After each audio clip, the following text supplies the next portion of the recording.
teachers play an important role in a student's life. That's why our next guest says it's important for parents to foster a strong relationship with them as well. Joining us now is Matthew Macaluso, the author of the book, Pull Your Head Out of Your Assumptions, What Teachers Know About Teaching. Matt, that is a great title of the book. What made you initially write it? Great, thank you. It was, thank you for having me on. Initially, it was my own experience. Teaching, I've been teaching since 1998, and I've noticed that so much within the profession has changed within just the last, 15 to 20 years. And I had to write it to understand if other teachers, my other colleagues, were experiencing the same thing that I was experiencing with NCLB and smarter balanced testing and all the new standards that were coming down the pipe. Right. I needed to understand if they were going through the same experience that I was. Sure. Now you are a history teacher. I am. So you have your history degree, which is something my sister could do. But you teach seniors. Now it's important to have a relationship with seniors and their parents as well. Absolutely. Yeah. It's seniors. They're sort of off and they're doing their own thing. They're much different from a sixth grader or an eighth grader or even freshmen in high school. Seniors, they're at a much different stage in their life and they're doing much different things than a 14-year-old or a 15-year-old freshman or sophomore is. Because you think parents are so involved in elementary school, right? They are. How do we do this? How do we create such a great relationship, parent-teacher?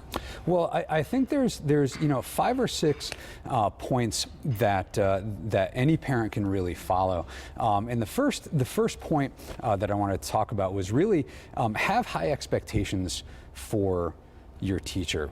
They are professionals, and any professional wants to be held to a high standard. I always think to myself that the difference between an amateur and a professional is that amateurs are always satisfied with their work. I'm very, very blessed in the fact that all of my colleagues are professionals. They're highly educated. And one of the things that any parent should have are high expectations.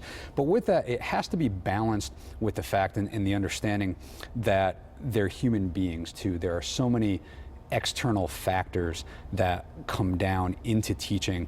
There's political factors, there's social factors. You look at the changing education landscape.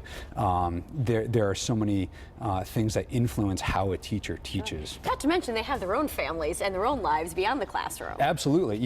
Before I came here today, one of the things that started off my morning was I tripped over my son's lacrosse stick in the living room. Oh, so it's not a good way to start on Monday. It's a great way, yeah, absolutely. So. All right, so we have to remember that teachers are highly educated. I mean, the law mandates that. Absolutely, and we're one of the only professions besides doctors and lawyers where you have to have an advanced degree. You can get out of college and start teaching with a bachelor's, but I believe in the state of Connecticut, the law is within 5 years of getting your bachelor's, you must attain a master's degree, unless you have a lot of experience in some technical field like welding or cooking or anything like that. The next one, which is pretty good, I don't think any teacher wants you to go over their head and directly contact the principal, right? If there's a problem in their classroom, talk to the teacher first. Absolutely, and yeah, nobody likes it when you go over their head. Tattletale to the boss, right? Absolutely, absolutely. And with this, I have a sort of a personal story. I have family members whose children are coming of age in high school, and I'll get calls on my way home from work all the time. My child, something happened between my child and their teacher, and darn it, I'm going to call the principal. And my first question is, well, why would you do that? Talk to the teacher themselves and see what exactly transpired within the classroom. 2 sides to every story, right? Absolutely. With that one. Absolutely. All right, we have a little bit more time left. You get out of your child's education what you put into it. So help out with homework, be present, right? You got it. And it's not just helping out with homework, but it's also doing activities with your children outside of school.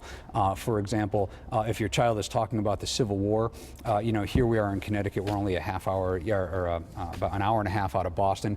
Go and walk the Freedom Trail up in Boston, or go to a museum. Or right here in New Haven, we have great resources. Walk around the Yale campus, go to the Peabody Museum, go to one of my favorite places. You can go to stop at Pepe's on Worcester Street. There's a bit of history right there. Provide your own educational field trips, right? That's it, and it has to be more than just soccer and sports and things that the school provides. It really does have to be what the parents can add to the child's total learning, to their total learning experience. Absolutely. Sure. And then lastly, don't be surprised or enchanted by the iPads and all the new technology, right? This is key. You know, iPads are phenomenal tools for learning, but don't get distracted. I call them shiny objects.